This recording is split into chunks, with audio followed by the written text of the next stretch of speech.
desafios e soluções. Apresentação: Mário Mas.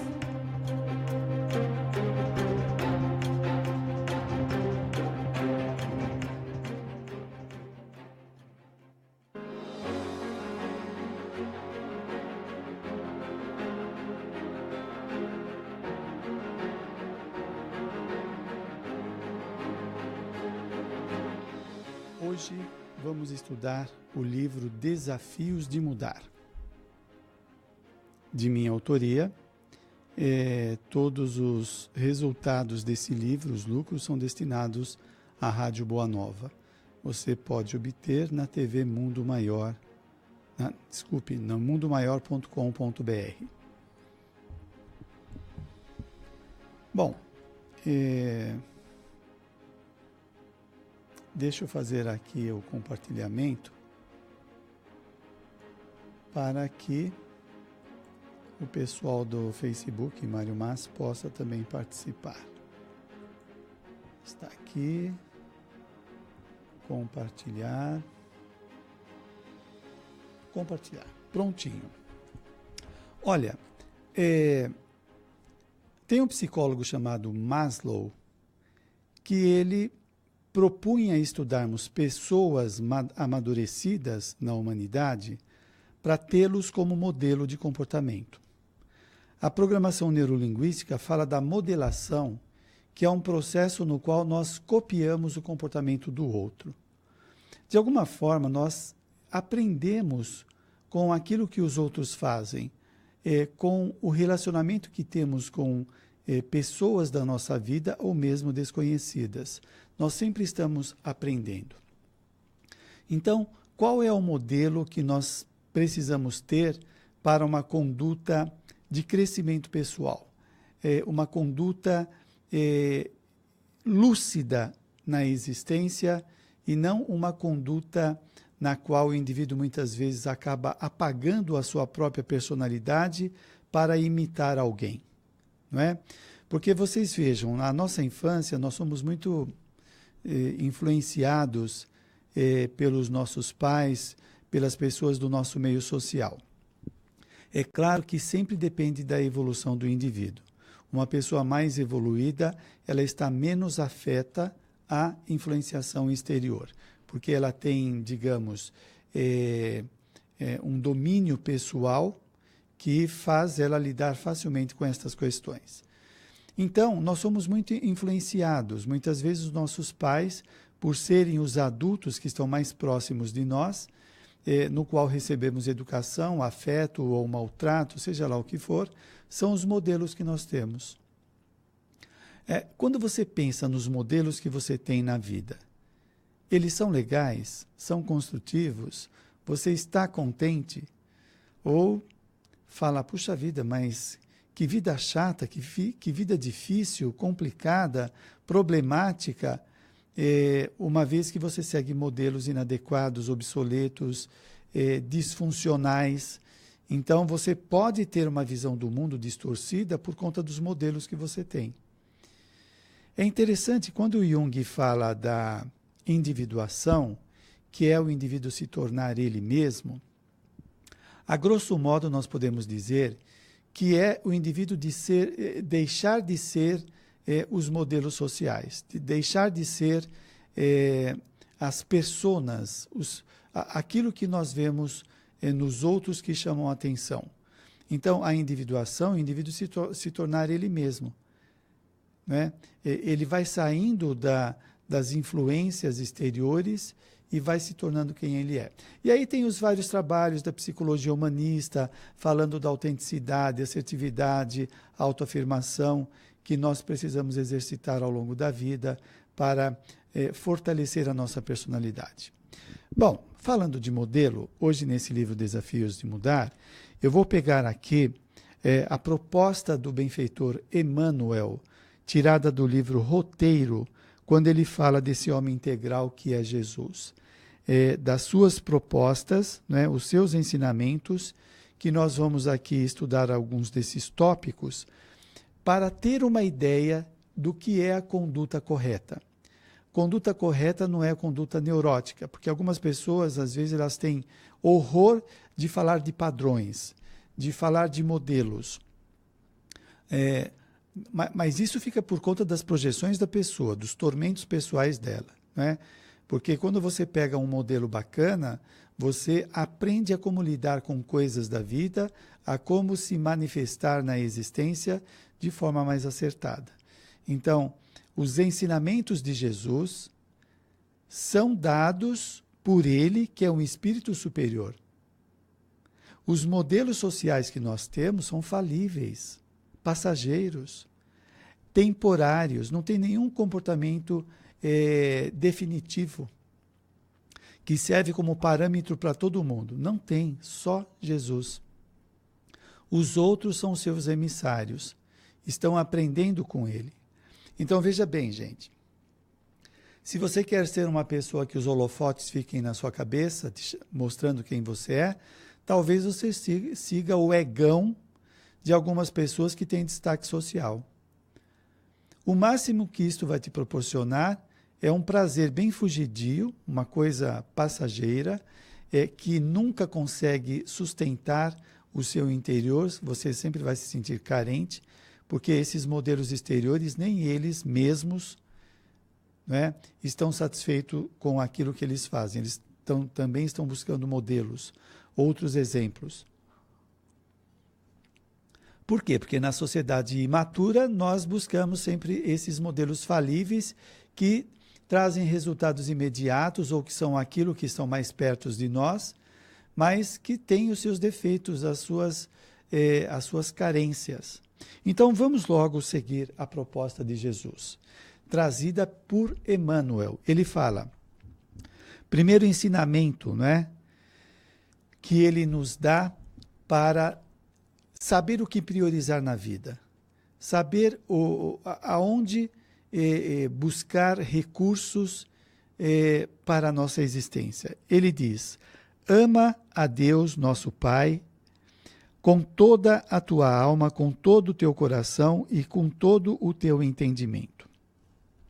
Bom, eu vejo aqui, assim, do ponto de vista psicológico, né, e até da nossa existência de um modo geral, amar a Deus já é um exercício de sair do egocentrismo, do egoísmo. A pessoa imatura está muito voltada em si mesma, A religião para ela está a serviço dos seus interesses imediatos. Veja aí as distorções das religiões diante das propostas dos seus propositores, né? As distorções atendendo ao ego dos indivíduos. Então, quando se propõe amar a Deus, o indivíduo começa a sair dele mesmo, sair dessa cegueira pessoal, desse ensimesmamento e começar a ter um olhar mais amplo. E Joana de Ângeles, num dos seus livros, ela vai propor, a respeito do ensinamento de Jesus, para nós aprendermos a amar a nós mesmos, amar ao próximo, e aí já estaremos amando a Deus, porque o próximo é criação de Deus, né? Se eu não me amo, se eu estou atormentado, se eu estou egocentrado nos meus interesses, eu não consigo ver o outro, eu não tenho empatia, não tenho interesse pelo outro. O outro é apenas um degrau para eu galgar os meus interesses, percebe? Então, eu preciso sair dessa imaturidade, aprendendo a me valorizar, a reconhecer os meus esforços, enfim, as minhas qualidades, para que eu consiga ver no outro também. Então, vamos lá. Com toda a tua alma, com todo o teu coração e com todo o teu entendimento. É o que eu posso entender. Não dá para eu ultrapassar os meus entendimentos, né? Nós ainda temos uma visão de Deus antropomórfica, uma visão muito material. Igualamos Deus a nós seres humanos, né? É um reducionismo tremendo. Bom, mas que faz parte do nosso entendimento. Depois, ama o próximo como a ti mesmo. Então, se eu já tenho uma cota, um percentual de auto-amor, se eu tenho, por exemplo, o autorrespeito, não deixar que as pessoas me agridam de forma direta ou indireta. Eu estar atento a como os outros me tratam. Então, eu tenho capacidade para tratar o outro bem, para respeitar o outro, porque eu já sei fazer isso comigo. Né? Por exemplo, quando Jesus propõe amar o inimigo, no Evangelho segundo o Espiritismo, vai dizer que amar o inimigo não é amá-lo como amamos uma pessoa que gostamos, mas é não desejar o mal, não revidar. Né? Amar o inimigo ainda nós não temos no nosso repertório. Então, o que nós, por enquanto, conseguimos fazer é não revidar, mas amá-lo ainda não. Mas isso vai vir com o aumento do nosso repertório de amor. Porque, veja, gente, a gente não pode sair da coerência.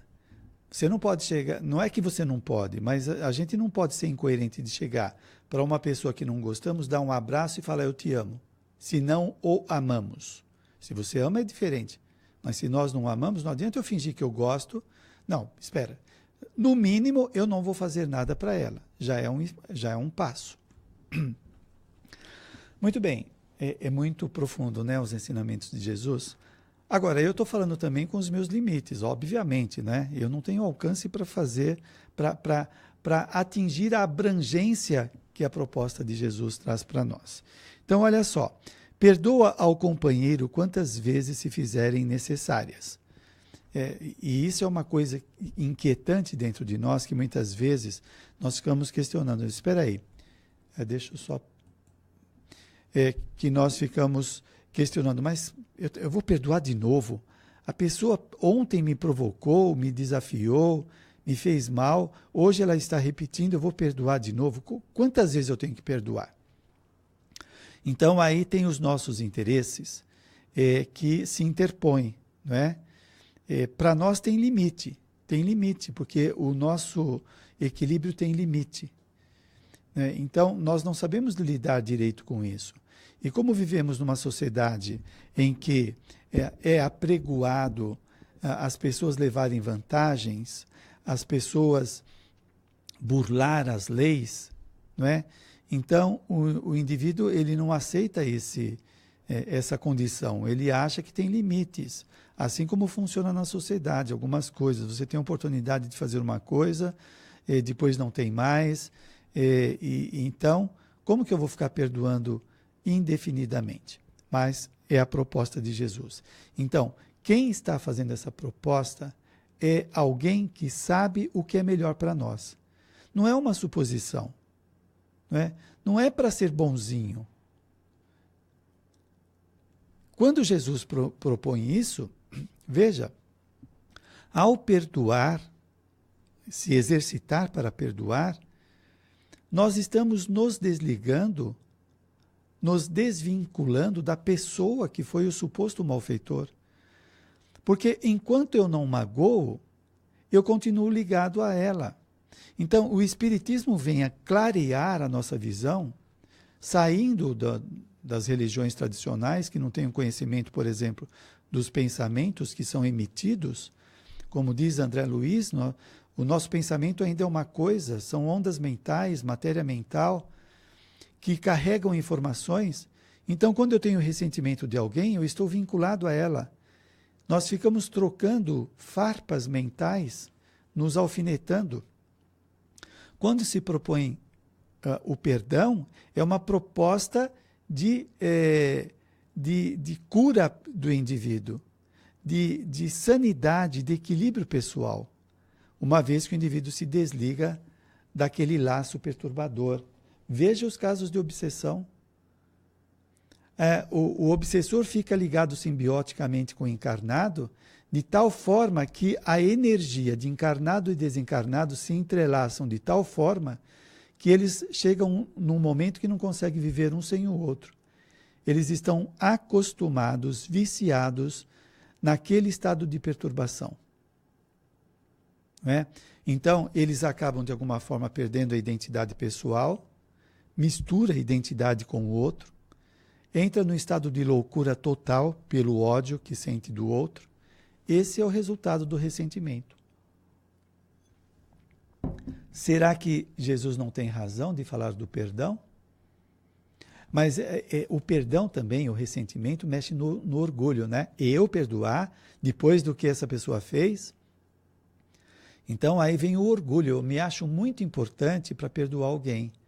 Ou eu me acho muito importante para alguém fazer alguma coisa dessa. Quem você pensa que é? Como você ousa? Olha o nosso lado monárquico, né? Da monarquia dos períodos anteriores, da soberania ou dos guerreiros, que se achavam intocáveis, soberanos, que ninguém pode. Então, isso ainda dorme dentro de nós, né? É quase uma ousadia, um pecado alguém nos desdizer, nos confrontar, etc. Então, há uma mistura aí de personalidades do passado, do presente. E perdoa ao companheiro quantas vezes se fizerem necessárias. Isso significa equilíbrio pessoal. Além de eu aprender a perdoar, a amar, não é? Eu me liberto dessa ligação doentia. O outro segue a sua rota e eu continuo com a minha. Eu não fico paralisado. Tem obsessões seculares. Você já pensou nisso? Complicado. Empresta sem aguardar retribuição. Eu já ouvi de pessoas dizerem o seguinte, olha, algumas vezes quando alguém me pede emprestado, eu não empresto, eu dou, porque eu sei que ela não vai poder pagar ou retribuir ou devolver, seja lá o que for. Né? Então a pessoa já faz um exercício de doação mesmo. E este empresta sem aguardar retribuições também é um exercício contra o egoísmo, de querer só para si mesmo. Empresta sem aguardar retribuição. Então, eu estou fazendo um exercício de abrir mão daquilo que me parece muito importante. Não é? Um trabalho interno vai se manifestando, vai se processando dentro do indivíduo. Algumas vezes nós temos uma ligação tão grande com as coisas que parece que a ausência daquele objeto levou um pedaço nosso.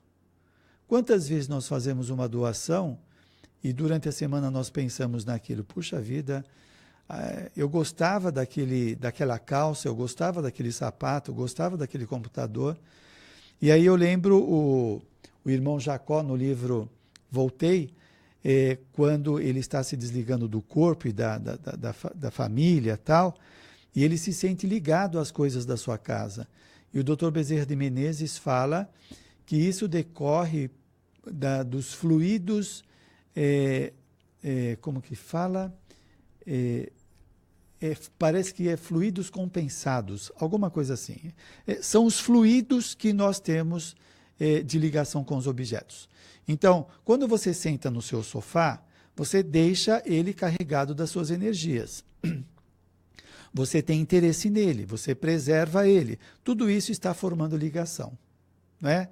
Quando nós desencarnamos, nós sentimos essa ligação. Percebe?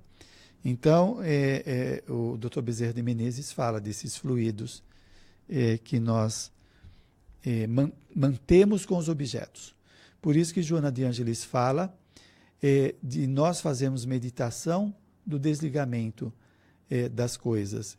É como se fosse uma preparação para a morte. Você não vai se preparar para a morte, mas é se desligar. Por exemplo, eu estou sentado no meu sofá e eu vou fazendo uma meditação. Este sofá não é meu, eu vou deixar aqui quando eu desencarnar.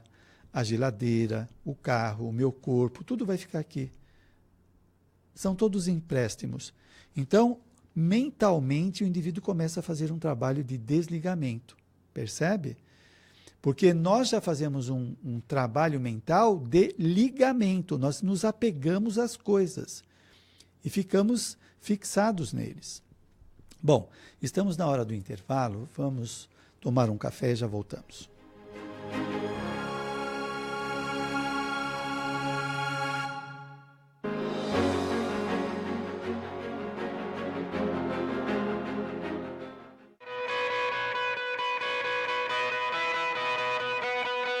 O bem pode estar em um simples gesto, em qualquer lugar e tempo.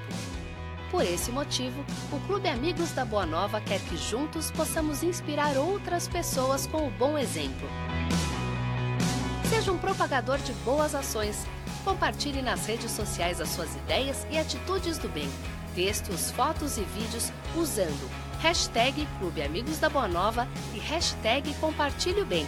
Entre na nossa página no Facebook e compartilhe conosco para que possamos divulgá-la também. Vamos formar uma grande corrente do bem, fazendo a vida de alguém mais feliz. Acesse www.facebook.com/Clube Amigos e divida conosco suas experiências.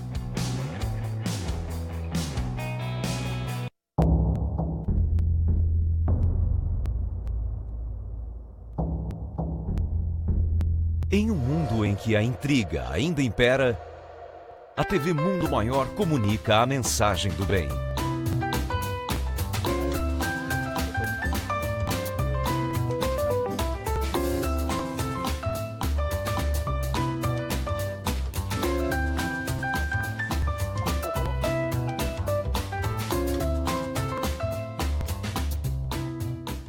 Inscreva-se no maior canal de vídeos espíritas do mundo. TV Mundo Maior, levando a vida até você.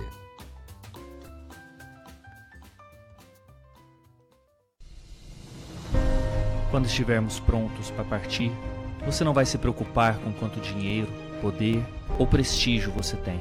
Você vai perceber que o que importa é o impacto que você deixa no outro.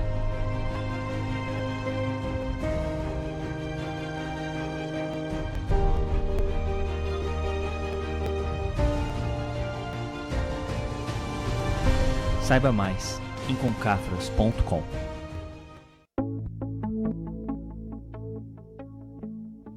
Não pode de forma nenhuma a rádio, essa TV, Mundo Maior, terminar.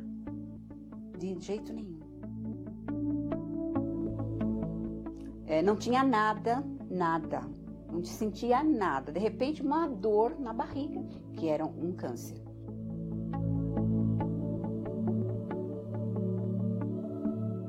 Desesperada, liguei a rádio lá, não sei como, nem porquê, a rádio estava lá na Boa Nova e estava falando. O meu problema estava ali. A Rádio Boa Nova, a TV Mundo Maior, fez a minha vida mudar da água para o vinho.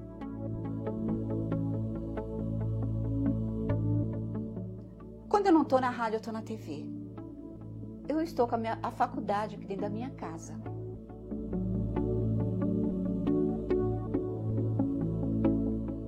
Temos Deus como pai e a doutrina como mãe.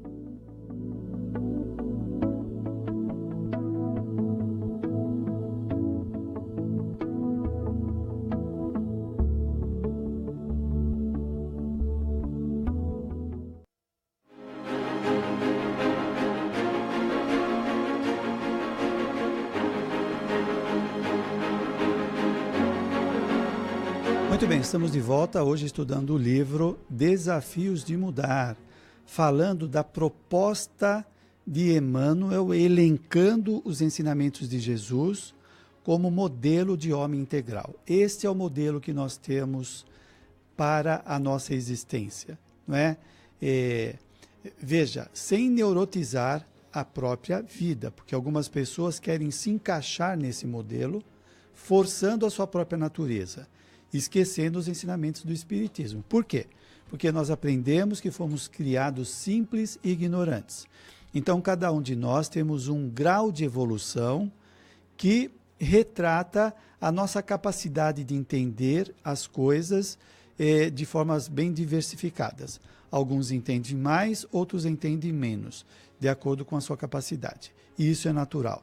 Não dá para eu fazer ainda o que este Espírito iluminado fez, que é Jesus Cristo, o Espírito mais evoluído que passou no planeta, com ainda as minhas incapacidades, as minhas dificuldades. No entanto, eu tenho ele como modelo, né? Eu vou aprendendo a fazer as coisas, eu vou conquistando conhecimentos, valores, capacidades relacionais, etc., melhorando a minha personalidade. Percebe? Com esse modelo que eu tenho. Porque se a gente não tem modelo, a gente fica à deriva. Aí o indivíduo faz o que todo mundo faz, porque ele acha que aquele é o padrão. Eu lembro aqui do Erich Fromm, aquele psicanalista culturalista, que ele vai dizer que muitas pessoas têm um comportamento baseado no consenso social. Então, se a maioria faz determinada coisa, o indivíduo faz porque ele acha que aquele é o padrão. Aí foge daquela individuação que o Jung falou. Espera aí, eu não tenho que seguir esses padrões sociais, não é? Eu tenho que seguir aquilo que é bom para o meu crescimento. Isso não quer dizer de jeito nenhum egocentrismo, não é? Assertividade não é egocentrismo. Agora, eu tenho que ser o protagonista do meu processo evolutivo. Eu tenho que saber para onde eu quero ir, né? Então, eu posso ter modelos que me sirvam, que me ajudem a essa trajetória e não simplesmente ficar aí copiando comportamentos dos outros. Veja, presta atenção, muitas pessoas quando estão inseguras, baixa autoestima, enfim, uma série de conflitos pessoais, elas ficam constantemente procurando modelos. E modelos falíveis, modelos passageiros. Então aparece alguém que é o astro da música, é o astro do computador, pronto, esse já é o modelo que eu tenho. O indivíduo fica buscando todos aqueles que se destacam como meios de se adaptar, de estar na crista da onda, sabe como é? E aí ele começa a se despersonalizar, porque ele está negando a si mesmo. Mas vamos seguir com a proposta de Emmanuel, elencando aqui os ensinamentos de Jesus. Outra proposta, ora pelos que te perseguem e caluniam.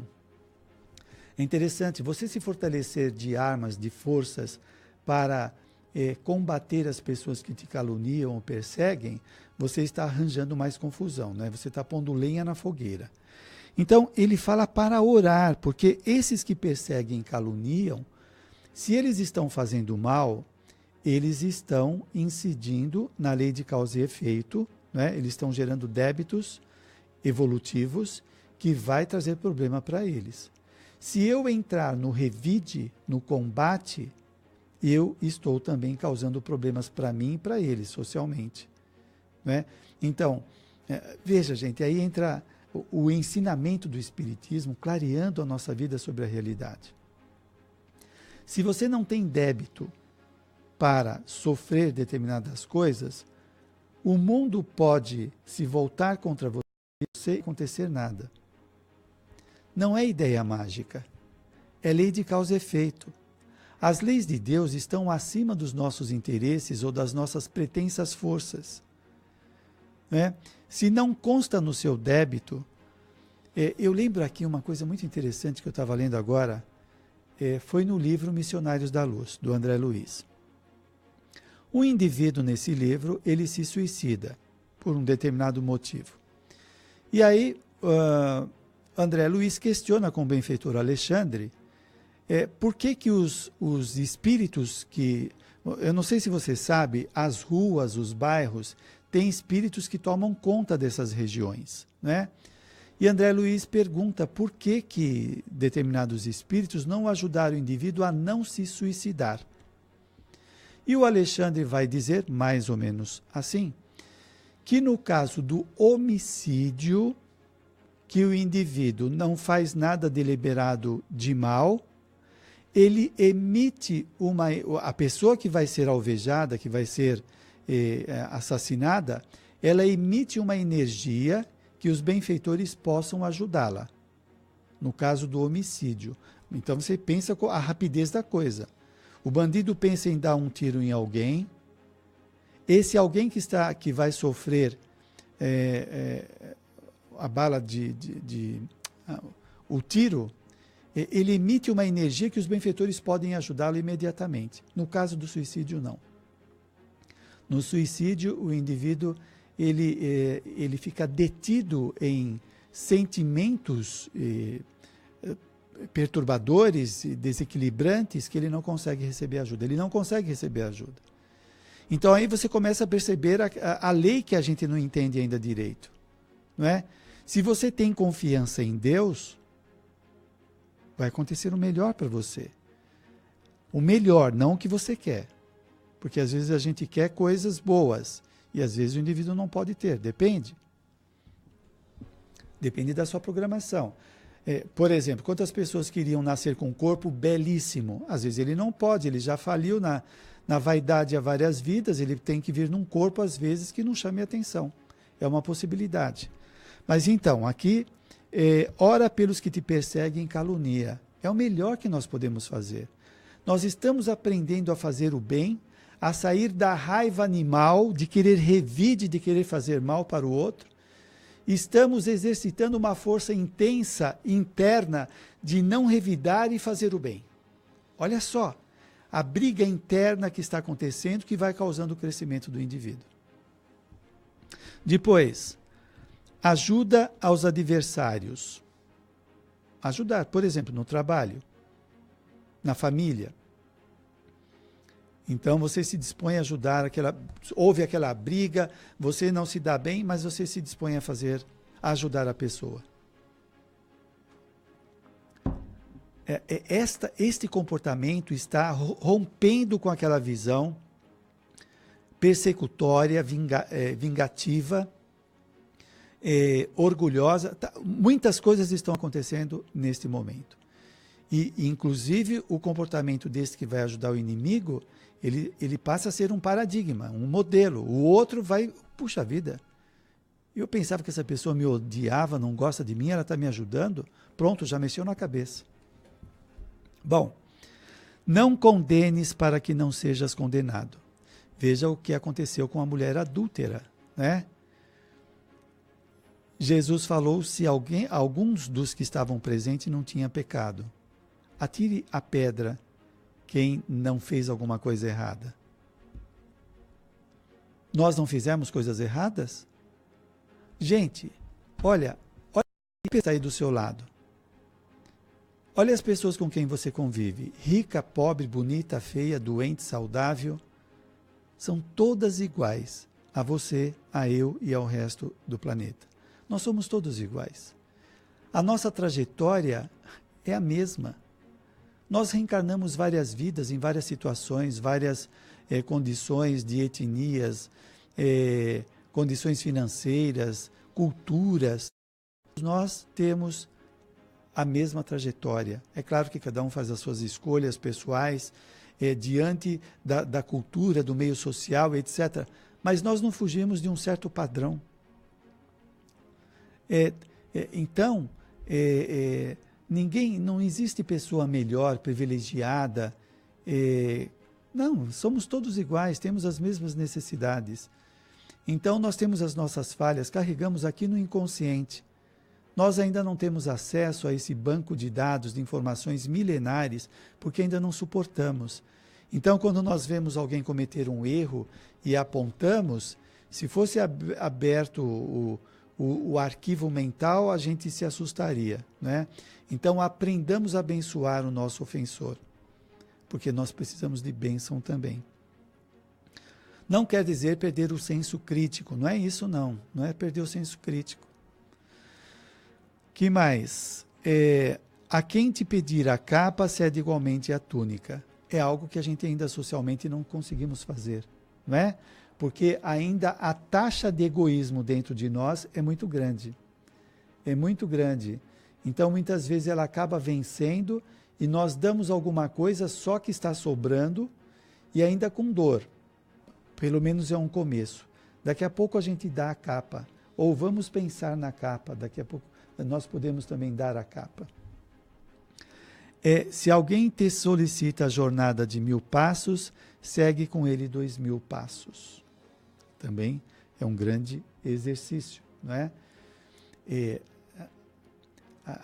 A capacidade de suportar a situação, a capacidade de estar junto com a pessoa que está pedindo alguma coisa, que está precisando de alguma coisa. E também saber administrar os interesses pessoais, abrir mão dos interesses pessoais, pensando no outro. Então você veja que tudo está concorrendo para o crescimento do indivíduo. Deixa eu ver o meu tempo aqui, porque eu tenho extrapolado.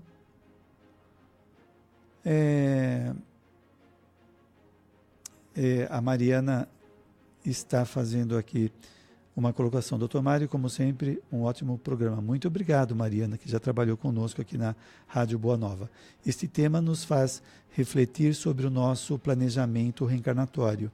E aí, quando reencarnamos, ficamos cegos e não fazemos quase nada do que nos propomos. Poucos fazemos, mas chegaremos lá. Sem dúvida, Mariana. Aliás, falando da programação reencarnatória, no livro Missionários da Luz, o Manassés, o benfeitor Manassés, ele fala que a maioria das pessoas que fazem a programação da sua reencarnação, de 50% a 70% falham daquilo que se propuseram a fazer. Só para ter uma ideia como a gente fica no planeta desviado dos nossos planos de crescimento. Seguindo modelos falsos, e aqui nós estamos aprendendo a seguir um modelo correto, um modelo do homem integral. Então, assim, eu fiquei de ver o nosso tempo. Deixa eu ver aqui, nós temos 9 minutos. Se alguém te solicita a jornada, já falei, não procures o primeiro lugar nas assembleias para que a vaidade não tente o coração. A vaidade, qual é o tamanho da sua vaidade? Não é? Aí você vê na programação reencarnatória, às vezes, o indivíduo fazendo trabalhos para testar a sua vaidade. Tem gente, por exemplo, a Marilyn Monroe, aquela atriz, o Humberto de Campos, quando a entrevista, ela fala que tinha falido na prova da beleza e ela ia reencarnar novamente bela para tentar superar de uma vez por toda a questão da vaidade. Então, às vezes o indivíduo pode pedir um corpo que não seja belo para não acirrar aquela vaidade toda. Depende das condições do indivíduo, ele pode pedir para nascer num corpo feio ou bonito, aquilo que ele é capaz de enfrentar, não é?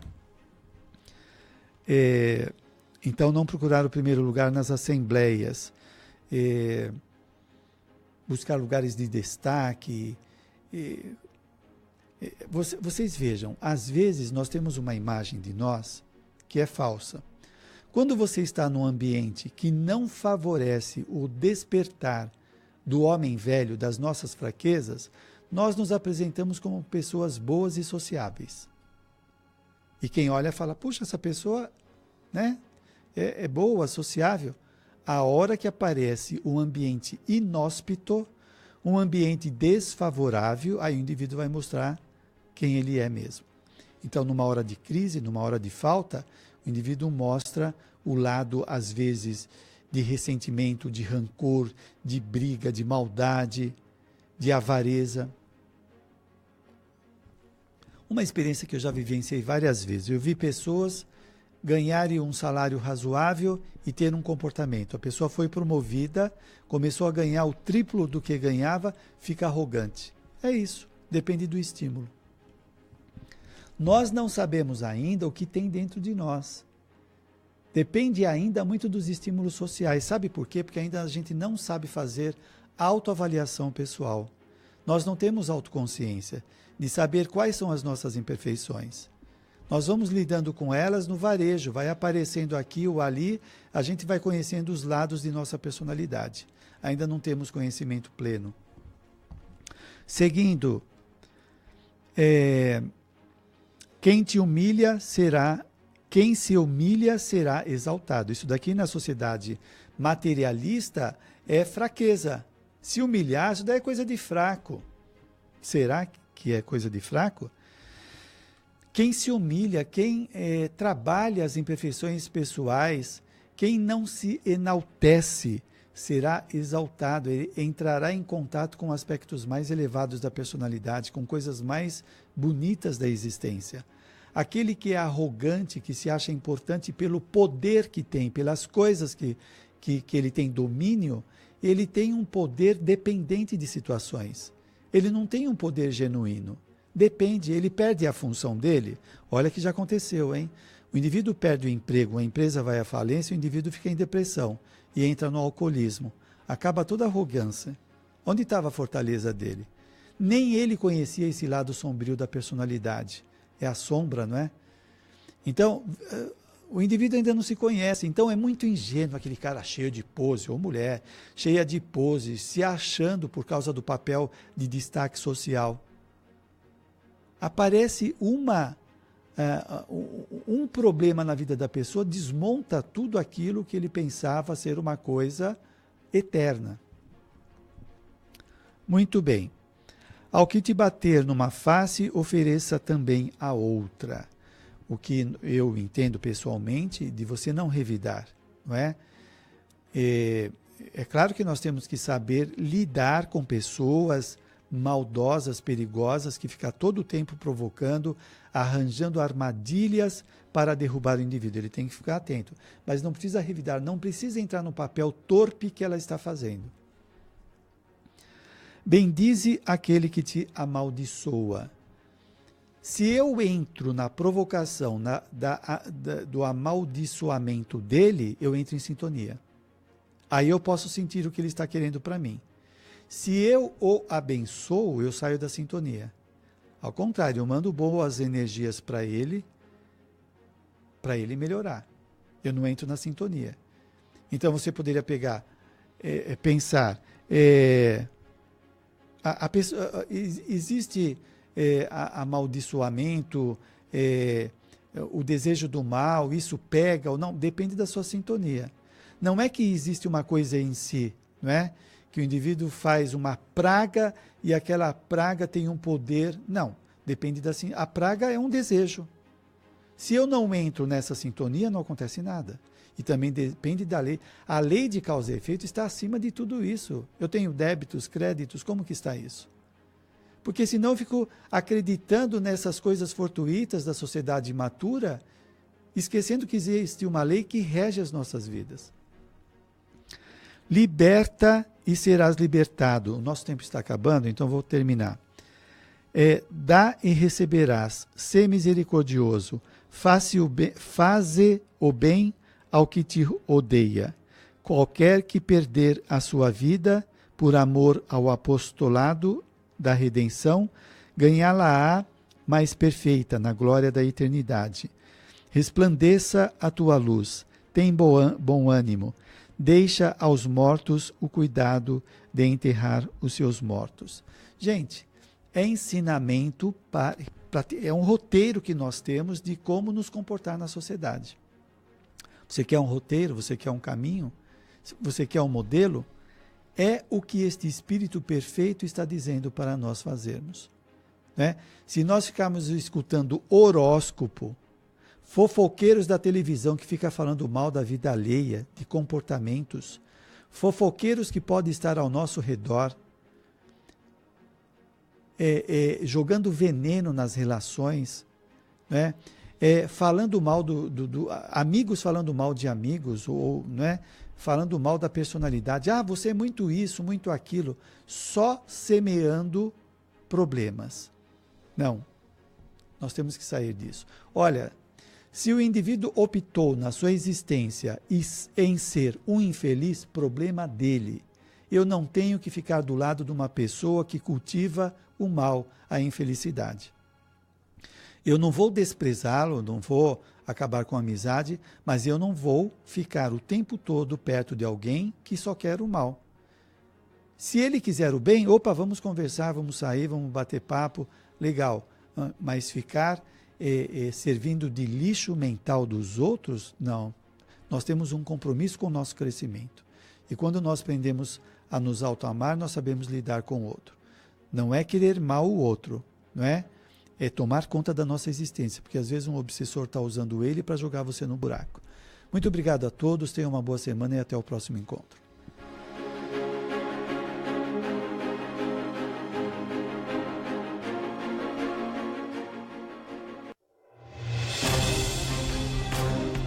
Você ouviu Desafios e Soluções.